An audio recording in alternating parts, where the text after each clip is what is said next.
días a todos y a todas. Un placer un año más el poder teneros aquí, el poder compartir estos 2 días de ponencias.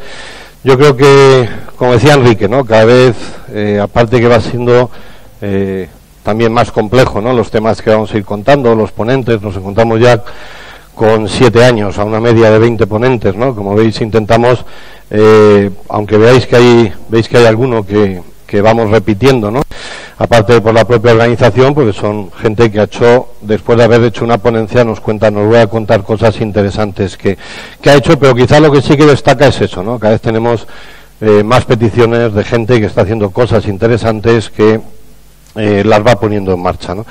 Yo animaros también para el Educating del año que viene, a los que ya estáis haciendo también cosas interesantes de marketing, que compartáis con nosotros la experiencia, y año que viene podéis estar aquí también como ponentes, ¿no?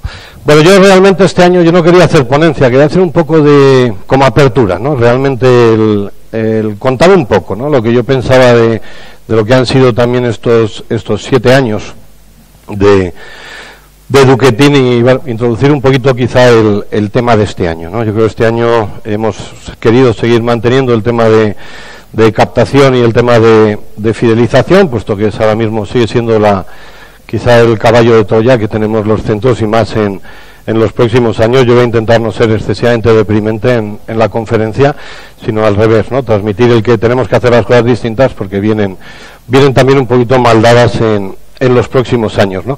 Y la idea, yo cuando me planteé cómo iba a empezar, digo, voy a empezar como terminé el año pasado. No sé si recordáis, si los que estuvisteis el año pasado, hicimos un poco la evolución del marketing, ¿no? Como habíamos pasado por ahí en los años 60, ¿no?, cuando McCarthy saca las famosas PER del marketing, que bueno, todos hemos oído, ¿no?, del marketing mix, etcétera, ¿no?, y cómo teníamos trabajábamos esas PER básicas, ¿no?, de producto, precio, distribución y comunicación, y es verdad que efectivamente era muy acertado. En aquel momento cualquier movimiento que hacías sobre la P suponía que al final tuvieras un mejor o un peor resultado, ¿no? Cuando esto empezamos a hacerlo avanzar, nos encontramos ya en los años 90 que empezamos a hablar más de Cs, ¿no? Dejamos un poquito las PER de lado y nos damos cuenta que empieza a ser muy importante el cliente. Yo, como siempre, hago la salvedad, no es que ya no importe el producto, estamos en educación. Si descuidamos el producto estamos muertos, ¿vale? Con lo cual tenemos que seguir trabajando el producto, pero nos damos cuenta que empezamos a desarrollar mucho más la relación con el cliente. Igual el mismo peso que teníamos sobre el precio, quizá ahora la idea es hablar más de características. Yo, por experiencia, tengo la suerte de trabajar con muchos de vosotros. Quizá sigue siendo para mí una de las cosas que más me cuesta trabajar en los centros, que somos muy dados a hablar de precio, nos cuesta muchísimo hablar de características. Por eso la gente piensa que somos caros o que somos baratos, o si tengo que pagar o si no tengo que pagar, porque solo le hablamos de precio. Si fuerais capaces de hacer en 5 minutos, ¿no?, una guía un listado de las cosas que recibe el niño o la familia en el cole, en cuanto a dedicación, a metodología, a inversión en vuestros profes, a instalaciones, todo. Si fuéramos capaces de transmitirlo, eso no tiene coste lo que estamos hablando, y en cambio siempre hablamos directamente de lo que nos cuesta o lo que va a pagar al mes una familia, ¿no?, cuando nos cuesta muchísimo hablar realmente de características, que es uno de los retos importantes, ¿no? Y lo mismo con, quizá la distribución, que ya sabéis que le pongo mucho a las instalaciones. Es un momento en el que, de vez en cuando tenemos que ir echando un vistazo a las instalaciones y modernizándolas un poco. Veis que por segundo año consecutivo volvemos a poner una ponencia sobre la importancia del espacio. Viene gente que está buscando una cosa muy distinta a lo que buscaba la gente hace 30 o 40 años, y se encuentran las mismas instalaciones en muchos casos que hace 30, 40, 50 años. Eso sí, ahora tenemos una pizarra digital, pero nos estamos encontrando exactamente los mismos pupitres que tenían sus padres hace 30 años, ¿no?, en muchos de los casos. Y la parte de la comunicación, exactamente lo mismo, ¿no? Hemos cambiado una comunicación quizá muy dirigida a transmitir un mensaje y a ver quién lo coge, a darnos cuenta que es mucho más rentable el buscar dónde está la persona para mandarle el mensaje directamente, ¿no?, que sería quizá ese cambio hacia los CES. También hemos metido una ponencia que es bastante interesante de la gestión de la comunicación, sobre todo la comunicación en crisis, porque realmente una de las cosas que tienen las redes sociales es que cuando tenemos un problema, por pequeño que sea, se nos puede convertir en en un gran problema, con lo cual es interesante que aprendamos también a gestionar las crisis. Pero bueno, quizá decíamos, ¿no? El marketing que viene ahora ya pasamos a como un siguiente nivel, ¿no? Ya volvemos a las P's, pero aquí ya es la P de personalización, de intentar individualizar, ¿no? La relación con el cliente, la P de participación, implicarle que elabore los productos con nosotros, la P de prescripción, que sea la gente la que habla con nosotros, y fundamentalmente hoy en día la parte de la predicción modelada, que es al final todo lo que hagamos, tenemos que medirlo, tenemos que contrastarlo, tenemos que hacer que vaya creciendo nuestro CRM, ¿no? Veo que muchos estáis agobiando, tomando notas, porque estoy pasando rápido, luego al terminar el congreso se os mandan las ponencias, ¿vale? Os lo digo para que toméis nota de lo que queráis, pero que luego se os mandará, ¿vale? Y quizá, bueno, pues yo el año pasado marcábamos unos retos, ¿no? El año pasado en Valencia, el final de la ponencia, yo os ponía unos retos, que era para este año, para lo que era el año 2016, y revisándolo hablamos de esto, de implantar la cultura del marketing en los centros, o sea, que en el centro se viva el marketing, toda la organización, ¿vale? Que nos demos cuenta que no es una cosa el tema de marketing simplemente de los responsables de comunicación, de marketing, de dirección, sino que es de toda la organización. Es verdad que también empieza a ser ya un momento en el que, bueno, ya vamos viendo que el meter esa persona en nuestro centro a tiempo completo empieza a ser también bastante interesante, y más lo va a ser los próximos años, con lo cual también debemos ir pensando en ir incorporar a alguien de nuestra plantilla, que teníamos que investigar el entorno porque la gente nos está pidiendo cosas que no les estamos ofreciendo, y tenemos que darnos cuenta que el cliente que tenemos hoy en día no es el que teníamos hace 15 años, con lo cual tenemos que ver también qué es lo que está buscando y sobre todo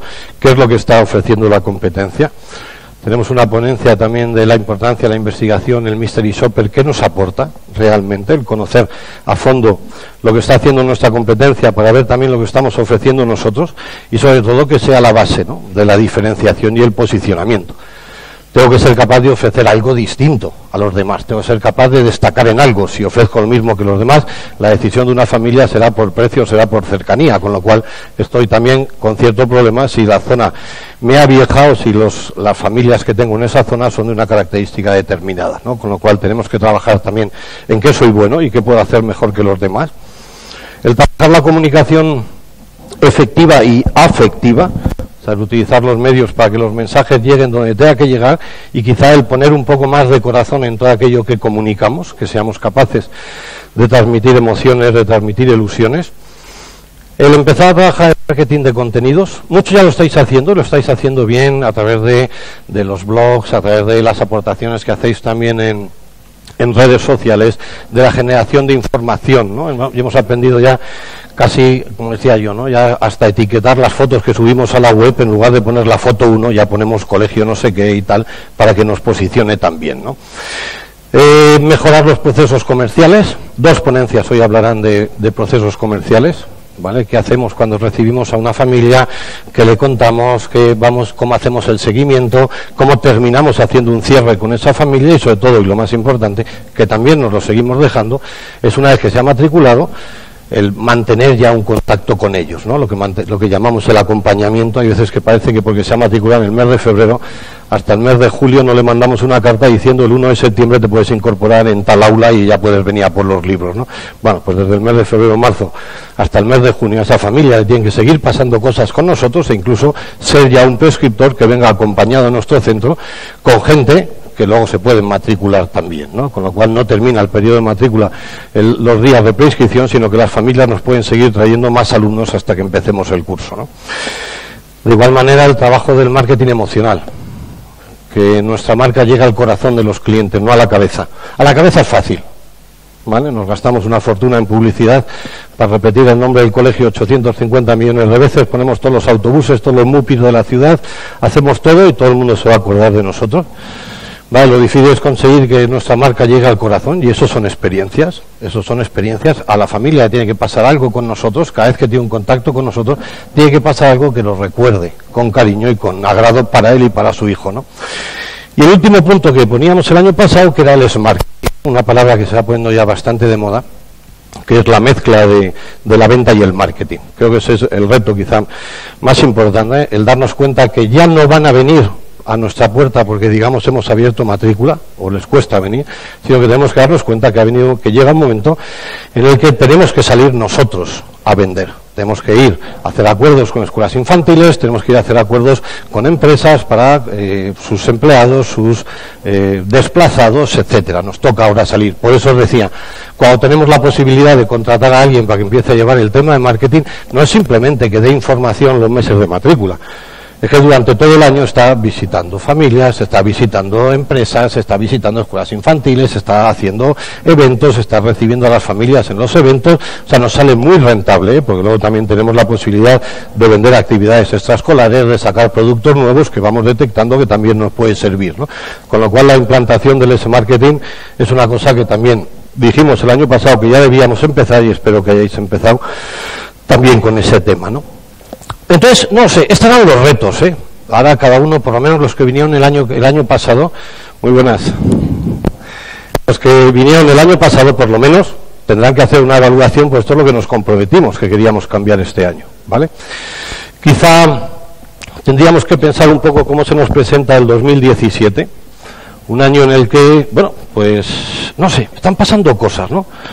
Se habla también de que podamos volver a tener alguna otra ley, parece que se ponen de acuerdo, que ponen un pacto. Desde los años 70 habéis pasado por 7, 8 legislaciones. Yo por eso digo que la última es si le llaman SOS, ¿no? Porque esto es terrorífico, ¿no? Todo lo que nos tenemos que ir adaptando.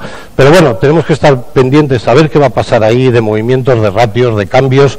Es algo que también, bueno, estos cambios políticos no sabemos a dónde nos van a llevar. Nos encontramos en un momento de renovación de conciertos educativos. Yo vengo de la Comunidad Valenciana y veis al conseller de Valencia, ¿no? Y realmente nos estamos dando cuenta de que cada día nos saca una noticia distinta: la incorporación de la escolarización gratuita desde los 2 años, la retirada del concierto en bachillerato, la retirada de líneas en un pueblo, en otro no sé qué. Realmente cómo podemos trabajar con ese agobio que nos están dando diariamente, ¿no? Pero realmente nos tenemos que dar cuenta que, bueno, esto está suponiendo el que tenemos que hacer cambios, el que tenemos que ir dando vueltas, que efectivamente habrá que cambiar estructuras, habrá que cambiar procedimientos, habrá que asumir que va a haber recorte de líneas, porque entre otras cosas no tenemos tantos niños como teníamos antes, y tiene cierta lógica también que donde están sobrando pues habrá que recolocar y reubicar, ¿no? Es verdad que en este caso también nos viene, pues no sé, una competencia muy desleal con la enseñanza pública, en este caso, que, bueno, como manejan las leyes son los que deciden qué línea cierra y cuál no cuál es la buena y cuál es la mala, sino qué línea cierro y cuál no. Pero bueno, es algo que vamos a vivir este año con la renovación también de los conciertos. La caída de la natalidad, que sigue siendo un desastre, ¿vale? Cada vez tenemos menos niños. De hecho, esta es la parte deprimente. Estaba revisando un poco, fijaros, en los últimos años, ¿no? Desde que empezamos a pensar en educating, fijaros, esta es la matriculación, la evolución de la matriculación del 6 al 7. Teníamos un crecimiento en la escuela infantil de 54.000 alumnos, eran los años en el que no sabíamos dónde meter los niños, ¿vale? Si nos vamos a la escolarización del 10-11, todavía crecíamos más, estábamos hablando de 57.000, 58.000 alumnos nuevos que teníamos que matricular. Oye, no éramos ni buenos ni malos, abríamos la puerta y se nos llenaba aquello de niños, ¿no? Si nos vamos al 12-13 es cuando ya empieza a caer, ya empezamos a tener el primer año de descenso, con 13.000 alumnos menos para escolarizar. Son muy pocos, ¿vale? Con lo cual prácticamente tampoco lo notamos. Pero a partir de ahí nos vemos en el cambio del 15 al 16 en 38.000 y el curso actual, ¿vale?, que ha sido la debacle tremenda, con 51.000 estudiantes menos. Realmente esto supone que nos encontramos a los centros con las estructuras completamente invertidas, ¿vale?, con muy poquitos en los cursos de abajo y muchos en los cursos de arriba, porque todo ese acumulado va subiendo, con lo cual ya nos encontramos muchas líneas en la ESO y en el bachillerato y una sola línea en la escuela infantil. Realmente, bueno, pues esto yo creo que sí que es un año en el que debemos empezar a cambiar y hacer las cosas bastante distintas, porque, bueno, viendo un poquito hacia adelante, ¿no? No lo sé, este es el resumen así rápido, una caída del 20% en 7 años, con esta pequeña subidita que tuvimos el 15, que parece ser que ha sido ficticia, porque todos los estudios, lo estaba buscando el otro día, esta es la última publicación de la evolución de la natalidad del Instituto Nacional de Estadística, y ahí tenéis el dato, ¿vale? Entre el 14 y el 28 bajaremos alrededor de un 24% y llegaremos a una cifra de natalidad más o menos cercana a los 298.000 nacimientos, ¿vale? De aquí al 29, os pongo el dato de los nacidos en el 2015, que son 419.000, y quiere decir que nos vamos a plantar aproximadamente cerca de los 300.000, ¿no? Fijaros, esta es una diapo que yo utilizo siempre en mis charlas, es una diapo del año 2000, y yo siempre me reía, ¿vale? Es del 2000 o del 2002, no he cambiado nada más que poner los datos. Y yo decía, a ver, tranquilos, porque el Instituto Nacional de Estadística jamás en su vida ha acertado nada, no tiene por qué acertarlo este año, ¿vale? Efectivamente, oye, si veis la gráfica a día de hoy, acertó de pleno, ¿eh? Una subida continua hasta el 2008 que llega la crisis, una caída continua, se retiene en el 14 con incluso un poquito de subimiento en el 15 y nos da una previsión de bajada hasta el 20, incluso mucho más la que dan ahora, que no los 270.000 que se preveía de aquí al 20, ¿no? Con lo cual, oye, pues a lo mejor debemos empezar a hacerles caso y a lo mejor tienen alguna razón, ¿no? Quizá yo terminaría con esta idea, ¿no? Con la idea de los temas pendientes, al poner las asignaturas pendientes o los temas que teníamos pendiente en Eduquetin.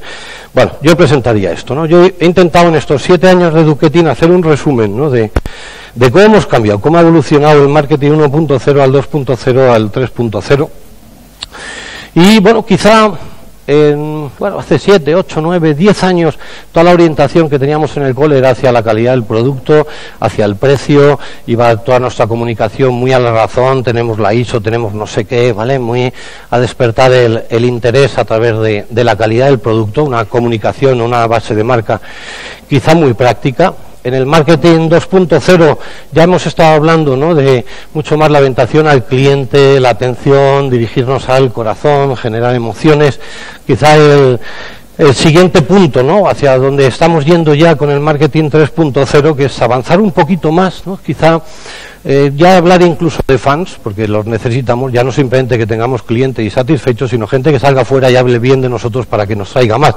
Ese es el concepto de cliente de la música. Cuando sigues a un grupo te llamas fan porque vas a muerte con él y a todo el mundo quieres hacerle escuchar tu música, que nos pase lo mismo con los coles, destacando sobre todo la diferenciación, lo que soy distinto de los demás, porque no hay para todos, ¿vale? De igual manera, completamente dirigida la comunicación, ya ni siquiera al alma, sino al corazón, sino al alma, el que ya es parte de nosotros, ¿no? Las familias, e incluso, bueno, quizá la diferenciación entre el posicionamiento, la fidelización. Yo creo que el reto hasta ahora en crear comunidad, ¿no? Que sería lo efectivo, ¿no? El que son parte de nosotros y comparten y viven con nosotros. Es verdad que si ahora ponemos cuál sería el reto, la lógica no es que vayamos pasando del 1 al 2 y del 2 al 3, sino que lo que nos encontramos ahora es que nos toca hacer todo. Tenemos que seguir teniendo un buen producto, con una buena calidad, tenemos que seguir diferenciando, tenemos que atender bien al cliente, pero a la vez tenemos que generar fans. Yo creo que este es el reto, quizá, que podíamos apostar este año, ¿no? Quizá a hacer un compendio, ¿no? De todo lo que sabemos y de todo lo que hemos hecho, rehacerlo, la resiliencia, esta se llama, ¿no? El estudiar todo lo que hemos hecho y ver cómo avanzamos hacia la siguiente etapa, ¿no? Y bueno, quizá pues tocar un poco ese ADN, ¿no? De los centros, ¿no? El cómo pasamos, porque la mayoría estáis aquí, tenéis centros de 15, 20, 30 años, 50, 70 años, ¿vale? ¿Cómo somos capaces de conjugar el que somos un colegio tradicional de toda la vida, pero cómo somos capaces de transmitir modernidad, que es lo que nos está pidiendo los clientes? Quizá ese es el reto, el paso de la tradición a la modernidad. ¿Cómo pasamos de vender experiencia a empezar a comunicar innovación? No solo es que llevamos 50 años, 70 años, 100 años, 30, sino que somos innovadores. Os recuerdo que además la mayoría de centros que estáis aquí sois centros que habéis sido punteros en todo lo que se ha hecho en su momento. ¿Y cómo hacemos ese paso, ¿vale? De ser, habéis sido pioneros, ¿cómo hacemos de ser pioneros a ser punteros? E incluso, ¿cómo pasa también esa seriedad a la frescura que demandan los clientes ahora, ¿no? Yo creo que este es quizá el análisis, ¿no? De cómo sigo siendo lo que soy, lo que he sido, y cómo le doy una vuelta en la comunicación a que sigo siendo serio, pero transmito frescura, a que fui pionero, ya lo que soy es puntero en todo lo que estoy haciendo, la experiencia con la innovación. Quizá ese sería un poco ese reto, ¿no? Y darnos cuenta, bueno, que nos encontramos en una etapa, ¿no? De un marketing que pasa a ser el centro de la organización, que la integramos en todo, y un cliente, ¿no?, que en este caso pasa a ser el epicentro del marketing, ¿no? Todo lo que tenemos que conjugar ambas cosas. Yo terminaría quizá, ¿no?, con el modelo que ya sabemos que está funcionando, ¿vale? Le podemos poner palabras más bonitas, más feas, más inglesas, menos lo que sea, pero bueno, hoy en día, ¿no?, con todo lo que estamos trabajando, sobre todo con la parte del inbound, ¿no?, ahora ya hablamos del buyer persona, que es aquella gente que puede ser cliente nuestro, aquellos que, bueno, quizás lo que tenemos que empezar es analizar cuál es el cliente que yo quiero, dónde vive, qué hace, a qué hora come, qué lee, qué es lo que, a qué dedica su tiempo, qué hace con sus hijos, dónde trabaja, dónde no, realmente hacer una ficha del cliente tipo mío para ver después hacia dónde nos vamos a dirigir. Pero esta parte fundamental del buyer persona tenemos que tener claro qué es lo primero que tenemos que hacer, tener muy claro qué tipo de cliente quiero y saber dónde tengo ese cliente. A partir de ahí generar todo lo que es el inbound a través del marketing de contenidos, atraer gente a nuestro centro, a nuestra web, con lo que ya hacemos, con las acciones de blogging, con los keywords, con los AdWords, con los vídeos, con las presentaciones, con los webinars, con el marketing, todo lo que estamos haciendo de contenidos que hace que alguien, un desconocido, llegue a mi centro o llegue a mi web, ¿no? Después todo lo que hacemos para convertir ese lead, ese visitante en un lead, ¿vale? Le hago registrarse para descargarse los consejos de cómo atender al niño, los consejos para elegir el mejor colegio, pero ya para la descarga necesito que me des el mail y ya puedo empezar a actuar contigo. El cómo cerramos ese lead, cómo le convertimos en cliente, que son todo lo que hablaremos estos días de proceso comercial, y al final cómo le deleitamos, ¿no? Cómo hacemos que ese cliente pase realmente a ser fan nuestro, ¿no? Cómo le convertimos en alumni. Y bueno, quizá lo mismo, ¿no?, con ese concepto de fan y de alma, pero claro, lo que tenemos que darnos cuenta es que en la estrategia de largo plazo el alumni es el que nos genera de nuevo otra vez que el circuito empiece a pasar, ¿no?, y tener ese perfil que hace que el colegio siga yendo bien todos los años, ¿no? Ahora empezáis a trabajar ya bastantes con programas de CRM. Al final es, no lo sé, es lo que se considera como nutrition lead, ¿no? Un lead muy chiquitito que me ha venido simplemente porque clicó en un banner, que luego me ha dejado su dato, que luego le he pedido el teléfono, que luego ha venido a una jornada de puertas abiertas, que luego se ha matriculado, que luego ha matriculado 2 hijos más, que se ha apuntado no sé qué, y al final lo que vamos teniendo es cada vez un lead con más información, más grande en el que podemos trabajar, ¿vale? Yo con esto termino. Cuando estábamos hablando de frescura, yo buscaba un vídeo con algo. No encontré uno que me encantó de la apertura de curso en un colegio de Cullera, no lo pude encontrar. Yo creo recordar que era de Cullera, como el primer día de curso recibían a los niños, todos los profesores vestidos de payaso con la música a tope del Bienvenidos de Miguel Ríos, y iban pasando los niños uno por el pasillo y todos los profesores bailando con ellos le iban chocando los 5, ¿no? Fijaos, esto cuando lo hice, digo, no me imagino yo a mi equipo de colegio vestido de payaso. Bueno, los que tenéis escuelas infantiles y eso, pues sí, parece porque jugamos más, pero el colegio típico de toda la vida, serio, os imagináis, ¿no? El profesor de matemáticas, el de historia, la de secretaría, no sé qué, todos vestidos de payaso, bailando en el patio. Bueno, pues quizá voy a poner uno un poco más formal de un colegio, porque también creo que era mención al colegio de Sevilla. Lo vi también en un momento, el Yago School, un colegio privado de aquí de Sevilla, que el primer día de curso, la apertura, una vez que tenían el salón lleno, entraban los profes bailando, aplaudiendo, y os he puesto un resumen de 2 minutos de lo que fue la apertura del año pasado a lo que fue la apertura de este. Ese es el mismo concepto que os estoy diciendo, ¿no? Cómo pasamos de la seriedad que hemos transmitido todos los años. Este cole es un cole serio, es un cole muy formal, pero cómo generamos esa frescura que hoy en día nos pide el cliente, ¿vale? Y aquí tenéis el ejemplo. El planteamiento fue exactamente el mismo, ¿no? Estaba todo el escenario relleno igual, con los profes bailando, con no sé qué, ¿no? Quizá este sería el concepto que quería transmitir y con el que cierro. Pues va a ser un congreso bueno, que toméis muchas notas, que os llevéis muchísimas ideas y que disfrutemos todos juntos estos 2 días, ¿vale? Un saludo a todos y muchas gracias a vosotros.